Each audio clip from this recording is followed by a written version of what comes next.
우리가 긴 추석 연휴를 보내고 있습니다. 긴 추석 연휴를 보낼 때 우리 마음속에 드는 것이 있어요. 어디를 좀 가면 좋겠다. 어느 곳으로 여행하면 좋겠다. 라고 하는 그런 생각이 우리에게 있다는 것이죠. 일반적으로 어떤 곳을 여행하고 싶을까? 볼거리가 많은 것이면 좋습니다. 또 먹을 것이 풍부하면 더 좋습니다. 그런데 무엇보다 중요한 것이 있습니다. 바로 안전한 곳이어야 한다는 것입니다. 사람들은 누구나 이런 장소를 찾아 여행하고 싶어 합니다. 누구든 여행하면서 불안한 곳으로 여행하고 싶은 사람은 사실 없는 것이죠. 그래서 때로 여행지를 고를 때 동남아시아나 아프리카를 여행지로 선택하지 않으려 하는 그런 마음이 때로는 들기도 하는 것입니다. 청결하지 않은 곳, 위험한 곳, 이런 것은 피하고 싶은 마음이 우리에게 크다 하는 것이죠. 우리가 여행지를 선택할 수 있다면 좀 더 좋은 곳, 좀 더 편안한 곳, 안전한 곳으로 우리의 여행지를 선택하고 싶어 하죠. 이런 선택하고자 하는 마음, 이런 선택의 조건을 갖는 것은 사실은 우리 흔히 육체의 원함이다, 이렇게 부를 수도 있어요. 우리의 육체가 편안하고 우리의 육체가 즐겁고 우리의 육체가 안전한 곳, 그것이 우리의 원함이다 하는 것입니다. 우리가 하나님께 간구할 때도 사실은 이런 육체의 원함을 따라서 우리가 기도할 때가 있어요. 이 육체의 원함이 우리의 기도를 이끌어갈 때가 있다 하는 것이죠. 하나님께서 좀 더 편안한 곳으로, 하나님께서 좀 더 안전한 곳으로 인도해 주시기를 우리가 기도한다는 것이죠. 그래서 보다 더 좋은 곳에 이르기를 우리는 소원하면서 그렇게 기도한다 하는 것입니다. 우리가 가장 좋아하는 성경 구절 중에 한 부분은 시편 23편이죠. 여호와는 나의 목자시니 내게 부족함이 없으리로다. 그가 나를 푸른 초정에 누이시며 쉴 만한 물가로 인도하시는도다. 이 시편 23편, 우리가 참으로 좋아하는 시편입니다. 이 시편을 좋아하는 이유가 뭡니까? 우리 주님께서 선한 목자가 되셔서 쉴 만한 물가로 푸른 초정으로 인도해 주실 것을 우리가 기대하는 마음이 크기 때문이다 하는 것이죠. 그렇다면 우리가 이런 생각을 가지고 사는 것, 그게 잘못된 것일까요? 어떻습니까? 우리가 이런 마음을 가지고 이런 원함과 기대를 가지고 하나님 앞에 살아가는 것, 잘못된 것일까요? 그렇지 않습니다. 이런 생각과 원함, 그리고 이런 기대를 가지고 주님 앞에 사는 것은 지극히 당연한 일이라고 우리가 생각할 수가 있어요. 왜냐하면 우리에게 연약함이 있기 때문에 그렇습니다. 우리가 연약해요. 우리의 연약함이 있기 때문에 이런 연약함들이 주님의 능력으로 인하여서 채움받기를 원하고 온전해지길 원하는 것, 그게 우리입니다. 그렇기 때문에 이런 기도와 이런 마음의 소원을 가지고 사는 것은 어찌 보면 당연한 일이다 하는 것이죠. 하나님께서 내게 부족함이 없는 것으로 인도해 주실 것을 믿고 기도하며 사는 것, 그것은 모든 그리스도인들이 소망하는 그런 일이라는 것이에요. 이것이 결코 우리에게 잘못된 것은 아닙니다. 자, 그런데요, 성경을 보면 시편 23편만이 하나님의 길이다, 그렇게 말하는 것이 아님을 우리는 압니다. 성경 전체를 통해서 우리 주님께서 우리에게 가르쳐 주시는 것이 있어요. 그것은 뭐냐면 우리 주님께서는 때로 우리가 소망하고 기대하지 않았던 길을 인도하시는 때가 있다는 거예요. 우리가 푸른 초장과 쉴만한 물가로 하나님이 늘 우리를 인도해 주시기를 그렇게 소원하며 기도하지만 때로 그 길이 아닌 다른 길로 우리 하나님께서 우리를 이끌으실 때가 있다 하는 것이에요. 그래서 주님께서 이 푸른 초정으로 인도하시는 길이 아니라 다른 길로 이끄실 때도 있죠. 그런데요, 그 길이 우리에게 망하는 길인가? 그렇지는 않습니다. 하나님이 우리에게 그런 길을 가게 하시는 것은 이 푸른 초장과 쉴만한 물가로 인도하시는 그런 과정 중에 우리가 겪게 되는 이다 하는 것이에요. 여러 가지 장애물들을 만날 수가 있어요. 어디를 향해 가기에?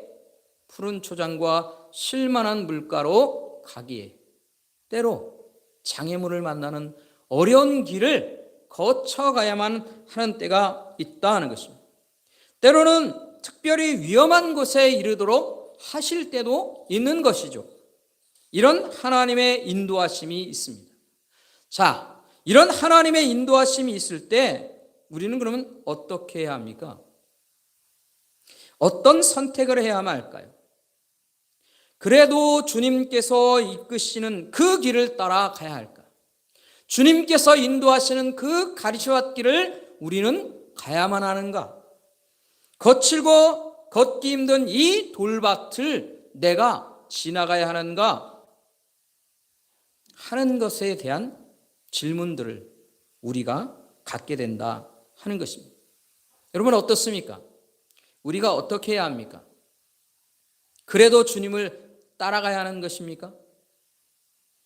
이 질문에 대한 해답을 찾아갈 수 있기 위해 우리는 오늘 본문의 이야기들을 한번 살펴볼 필요가 있습니다. 오늘 본문에는요, 아나니아라고 하는 주님의 제자가 소개되고 있습니다. 이 아나니아에게 주님께서 환상 중에 말씀을 주셨습니다. 이 9장, 우리가 사도행전 9장을 보고 있는데 이 사도행전 9장은 사실은 사울이 회심하는 그런 이야기를 담고 있어요. 그런데 이 이야기 속에 갑자기 아나니아라고 하는 그런 사람의 이야기가 등장하고 있는 것이죠. 우리 11절 말씀을 잠깐 보면 이렇습니다. 우리 주님께서 말씀하십니다. 주께서 이르시되 일어나 집가라 하는 거리로 가서 유다의 집에서 5 사울이라는 사람을 찾으라. 그가 기도하는 중이니라. 하나님께서, 우리 주님께서 환상 가운데 이 아나니아에게 말씀을 하시는 거예요. 하나님께서 환상 중에 아나니아에게 주신 말씀을 뭐냐면 집가라고 하는 그런 거리로 가서 그곳에 5 출신의 사울이라고 하는 사람이 유다라고 하는 집에 있는데 유다라고 하는 사람의 집에 있는데 그 집에 가서 사울을 찾으라는 거예요. 자, 하나님의 말씀이 들려졌습니다. 단순한 이야기 같은데 이 아나니아에게는요, 이 하나님의 말씀이 아주 특별한 이야기가 되는 겁니다. 이 아나니아에게는 이 말씀이 어떤 말씀처럼 들렸는가? 우리가 시편 23편을 보았지 않습니까? 이 시편 23편에 보면 4절 말씀이 이렇게 기록하고 있어요. 내가 사망의 음침한 골짜기로 다닐지라도 해를 두려워하지 않을 것은 주께서 나와 함께 하심이라. 주의 지팡이와 막대기가 나를 안위하시나이다. 여러분, 이 말씀에 비춰서 이 아나니아의 상황과 생각을 우리가 한번 되짚어 본다면 이 말이 무슨 말처럼 들리느냐? 주님께서 하신 말씀이 어떤 말씀으로 들리느냐면, 야 아나니아야, 이제부터 너는 사망의 음침한 골짜기로 가거라. 내가 그곳으로 갈지라도 내가 너와 함께 할 거야. 그러니까 너는 사망의 음침한 골짜기로 내려가거라. 이렇게 말씀하시는 것과 같은 말씀이었다는 것이에요. 아나니아가 듣기에는 그런 거예요. 사망의 음침한 골짜기. 거기가 어디입니까? 사울을 만나는 거예요. 사울을 찾아가서 이 아나니아가 사울을 만나는 것은 바로 사망의 음침한 골짜기로 가는 일이었다는 것이에요. 여러분, 왜 아나니아가 주님의 말씀을 듣고 내가 사망의 음침한 골짜기로 가는 거구나, 그 길을 가라고 하나님이 말씀하시는구나, 이렇게 생각했을까요? 아나니아는요, 이미 5 사울에 대한 정보를 이미 가지고 있었기 때문에 그런 거예요. 주께서 환상으로 말씀하시기 그 이전부터 이 사울에 대한 이야기를 듣고 있었어요. 누가요? 아나니아가. 이 사울에 대해서 어떤 이야기를 들었을까? 어떻게 알고 있었을까? 그것을 우리는 13절과 14절 말씀에서 확인할 수 있습니다. 우리 같이 한번 13절과 14절 말씀을 같이 한번 읽어볼까요? 우리 같이 함께 13절과 14절 말씀 함께 읽겠습니다. 시작.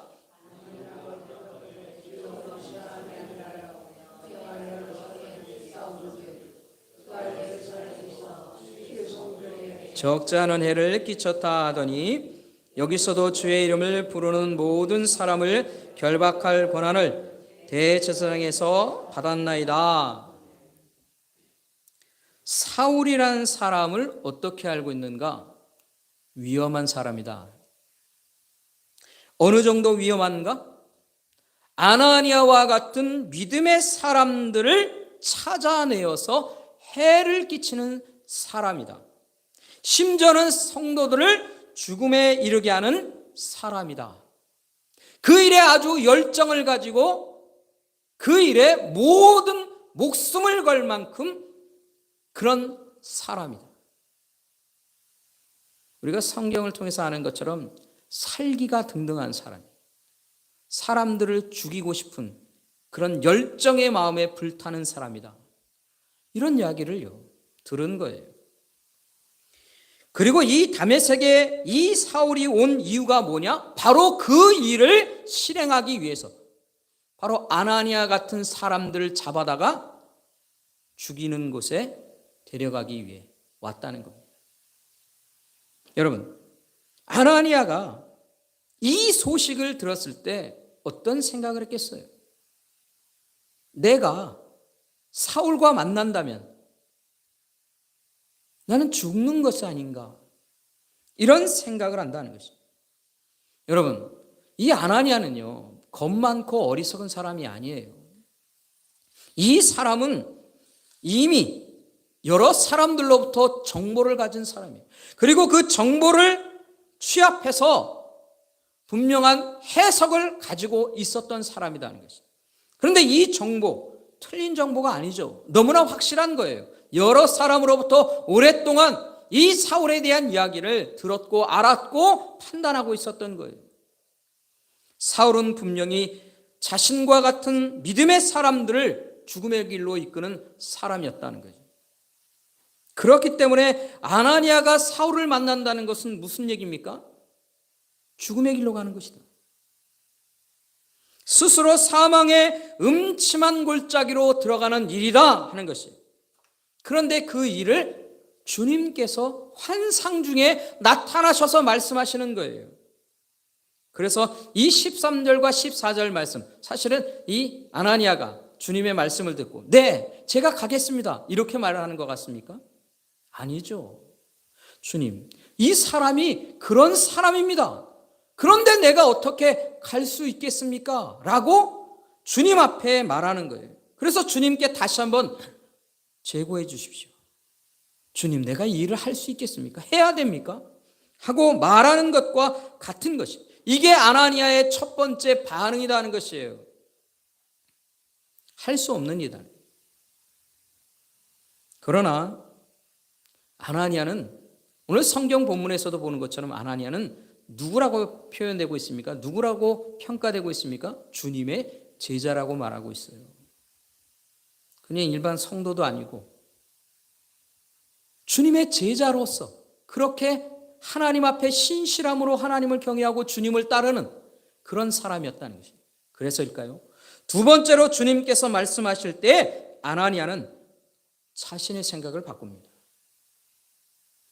15절 말씀입니다. 제가 읽겠습니다. 주께서 이르시되 가라. 이 사람은 내 이름을 이방인과 임금들과 이스라엘 자손들에게 전하기 위하여 택한 나의 그릇이라. 여러분, 아나니아가 자기의 생각을 바꿉니다. 왜 바꿉니까? 주님께서 가라 그렇게 명령하셨고, 왜 가야 하는가? 그것은 바로 이 사람이 예수의 이름을 전하는 일 때문에 세워진 사람이기 때문에 그렇다. 이 말은 다시 말하면 뭐를 얘기합니까? 복음을 전할 사람이다. 하나님께서 복음을 전하는 하나님의 도구로 사용할 사람이다 하는 것이에요. 그러면 지금까지 아나니아가 알고 있었던 그 정보와 이야기, 이성적인 판단으로 볼 때는 전혀 그런 사람이 아닌데 하나님은 어떻게 그렇게 말씀하시는가? 하나님은 이 사람이 다른 사람이라고 얘기하는 거예요. 완전히 다른 사람이라 얘기하십니다. 그래서 아나니아는 자기의 생각을 바꿉니다. 사랑하는 성도 여러분, 오늘 우리는 이 아나니아의 이야기를 통해서 무엇을 깨닫게 될까요? 우리가 깨닫게 되는 것이 무엇입니까? 그리스도인으로서 참된 순종이라고 하는 것이 무엇인가라고 하는 것을 우리는 이 아나니아의 이야기를 통해 깨닫게 되는 거예요. 여러분, 그리스도인들의 참된 순종, 그 그리스도인의 참된 순종이 무엇이어야 하는가 하는 겁니다. 그리스도인들의 순종, 참된 순종이 뭡니까? 바로 자신의 뜻을 바꾸는 것이다 하는 거예요. 자신의 뜻을 바꾸는 겁니다. 그래서 그리스도인들의 참된 순종은 자신을 바꾸는 일, 그것이 바로 참된 순종의 일이다 하는 거예요. 누구 앞에서? 하나님 앞에서. 주님 앞에서 자신을 바꿔가며 사는 것, 그게 그리스도인의 일이고 그리스도인의 참된 순종의 일이다 하는 것입니다. 자신을 바꾸는 겁니다. 예수님께서는요, 마태복음 21장을 통해서 두 형제에 대한 이야기 비유를 해 주셨어요. 이 두 형제의 이야기를 통해서 무엇을 가르치시느냐? 참된 순종이 뭐냐 하는 것을 말씀해 주시는 것이죠. 마태복음 21장 28절부터 31절의 말씀을 제가 한번 읽어보겠습니다. 마태복음 21장입니다. 28절은 이렇게 말합니다. 그러나 너희 생각은 어떠하냐? 어떤 사람에게 두 아들이 있는데 맏아들에게 가서 이르되 예, 오늘 포도원에 가서 일하라. 대답하여 이르되 아버지 가겠나이다. 첫째 아들이 그렇게 말했습니다. 그렇게 하더니 가지 아니하고, 말은 했지만 가지 않았다는 거예요. 둘째 아들입니다. 둘째 아들에게 가서 또 그와 같이 말하니 대답하여 이르되 실소이다 하였다가 그 후에 뉘우치고 갔습니다. 처음에는 안 간다 했지만 뉘우치고 갔다 하는 거죠. 그 둘 중에 누가 아버지의 뜻대로 하였느냐? 이르되 둘째 아들이니이다. 예수께서 그들에게 이르시되 내가 진실로 너희에게 이르노니 세리들과 창녀들이 너희보다 먼저 하나님의 나라에 들어가리라. 이 이야기 속에서, 이 비유 속에서 아버지에게 참된 순종을 행한 것은 둘째 아들이었다는 것입니다. 왜 그렇습니까? 이 둘째 아들은 아버지의 말을 따르지 않겠다 처음엔 얘기했지만, 그러나 후에 가서 뉘우쳤고 포도원에 가서 일한 것, 그것은 둘째 아들이었다는 것이죠. 여러분, 이 둘째 아들, 물론 누가 말로 하느냐 행동으로 하느냐에 대한 순종의 모습을 강조하며 얘기하시는 것일 수도 있습니다. 그러나 이렇게 삶으로, 행동으로 나타내기까지 이 둘째 아들이 포도원에 가서 다시 일하게 된 건 왜 그렇습니까? 자신의 생각을 바꿨기 때문에 그런 거예요. 자신의 생각을 바꾸는 겁니다. 내가 옳다고 생각했고 내가 원하는 것이라고 생각했어요. 무엇이? 아버지의 말을 안 듣는 것이. 아버지가 포도원에 가서 일하라고 그러는데 내가 지금 할 일도 있고 내가 그 힘든 데 가서 왜 해? 하면서 내가 원하고 내가 생각하기에 옳다고 바라는 것은 아버지의 말을 따르는 게 아니었어요. 그러나 그는 다시 생각했고 아버지의 말에 따르는 것이 참된 순종인 것을 그는 마음속에 생각했어요. 자신의 생각을 바꾼 거예요. 누구의 말로? 아버지의 말을 따라 내 생각을 바꾼 것. 여러분, 이렇게 생각을 바꾸는 것, 이게 참된 순종이다 하는 것이. 이런 참된 뉘우침으로 이끌고 가는 것, 그래서 내가 그것에 맞추며 사는 것, 그게 참된 순종의 일이다 하는 것입니다. 사랑하는 성도 여러분, 오늘 우리에게 주님의 말씀이 있습니다. 주의 말씀 앞에서 내가 판단할 때 분명히 내가 옳다고 생각하는 일들이 있습니다. 그러나 주님께서 그 판단과 다른 길을 말씀하시는 때에 그 말씀에 내 생각을 맞출 수 있을까? 내 생각을 맞추며 살고 있는가? 내 뜻을 내려놓고 있는가? 이것이 참된 순종의 삶이라고 오늘 주님께서 우리에게 말씀하고 계신 거예요. 그렇다면 나는 그 참된 순종의 일들을 행하고 있는가 하는 것입니다. 나의 삶을 한번 뒤돌아봐야 합니다. 내가 주님을 따르는 일에 이런 참된 순종의 길을 가고 있는가? 그리고 내가 참된 순종의 삶을 살 것을 우리는 다짐하며 그렇게 살아야 합니다. 오늘 이 말씀을 속에서 내가 아나니아라면 하나님 앞에 어떻게 말씀드렸을까? 내가 하나님의 뜻에 따르기 위해 내 생각을 내려놓고 그 하나님의 말씀에 내 삶을 맞출 수 있었을까? 우리는 내 생각과 내 판단을 주님 앞에 맞추며 살 수 있는 그런 영혼이 되어야 할 줄 압니다. 그것을 우리가 결심하고 다짐하는 우리가 될 수 있기를 간절히 소원합니다. 그런데 여러분, 우리가 하나님의 말씀에 하나님의 뜻에 맞추며 사는 것 쉬운 일이 아닙니다. 그러기 위해서 먼저 우리가 우리의 마음속에 그 하나님의 말씀에 참된 순종을 이루기 위해 먼저 우리 마음속에 있어야 하는 게 있어요. 이게 먼저 있어야 그래야 하나님의 말씀에 내 삶을 맞추며 살 수 있게 되는 것이죠. 그 먼저 필요한 것이 뭡니까? 바로 믿음이다라고 하는 것이. 하나님께 대한 믿음이 있어야 돼요. 하나님을 신뢰할 수 있는 마음이 먼저 우리 마음속에 있어야 그래야 내가 하나님의 뜻에 내 삶을 맞출 수 있는 것입니다. 여러분, 우리가 왜 하나님의 말씀에 하나님의 뜻에 내 생각을 맞춰야 할까요? 내가 왜 하나님의 말씀에 내 뜻과 내 생각을 맞추며 살아야 할까요? 그 이유가 뭐야 할까요? 그것은 하나님의 뜻과 계획, 그것이 우리의 뜻과 생각보다 더 높은 것이기 때문에 그런 겁니다. 하나님의 생각은, 하나님의 뜻은 우리보다 더 높은 곳에 있는 거예요. 이 말씀을 이사야 55장을 통해 하나님이 우리에게 말씀하셨습니다. 이사야 55장 8절과 9절의 말씀은 이렇게 말하고 있습니다. 이는 내 생각이 너희의 생각과 다르며 내 길은 너희의 길과 다름이니라. 여호와의 말씀이니라. 이는 하늘이 땅보다 높음같이 내 길은 너희의 길보다 높으며 내 생각은 너희의 생각보다 높음이니라.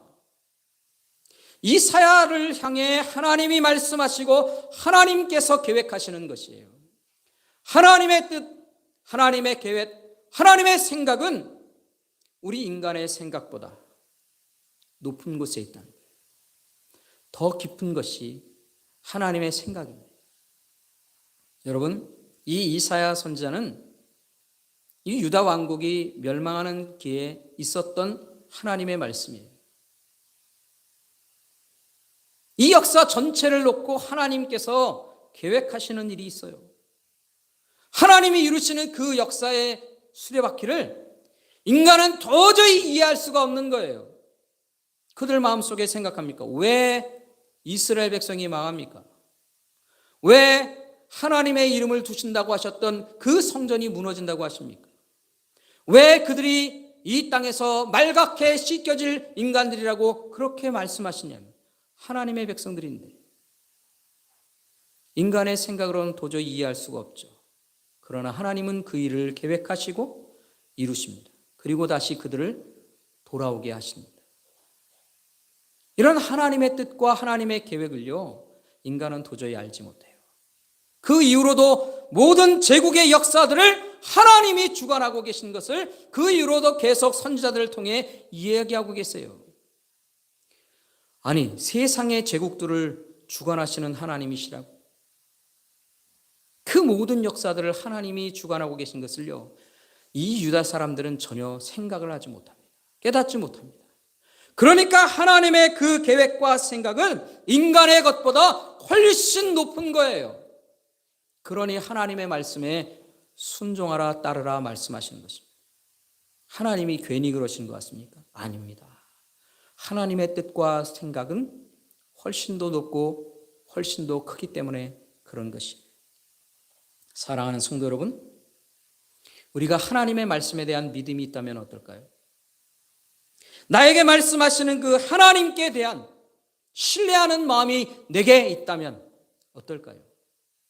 하나님이 뭐라 말씀하시든 우리는 그 길을 따라갈 수 있습니다. 왜 그렇습니까? 하나님의 말씀과 뜻은 내 것보다 더 높고 내 것보다 더 깊기 때문에 그렇습니다. 내가 알고 있는 세계보다 훨씬 더 넓은 세계를 하나님은 운행하고 계시기 때문인 것이에요. 여러분, 이런 하나님에 대한 믿음이 있습니까? 하나님을 신뢰하십니까? 그러면 우리는 하나님의 뜻을 따라 살아갈 수 있어야 합니다. 하나님의 뜻에 내 생각을 맞추며 살아가야 하는 것입니다. 하나님께서 우리에게 말씀하시고 따르라고 하시는 그 길은 내가 아는 길보다 더 높은 길입니다. 하나님께서 가지신 생각은 나의 생각보다 높고 나의 생각보다 깊은 것입니다. 그것에 대한 믿음을 가지고 오직 하나님의 말씀 앞에 순종하며 살 것을 다짐하는 우리가 될 수 있기를 간절히 바랍니다. 이 믿음을 가지고 우리의 삶을, 우리의 생각을 우리 하나님의 계획 가운데 맞추며 그렇게 사는 귀하고 귀한 하나님의 백성들로서의 삶을 살아가는 저와 여러분 모두가 될 수 있기를 주님의 이름으로 축원합니다. 기도하겠습니다.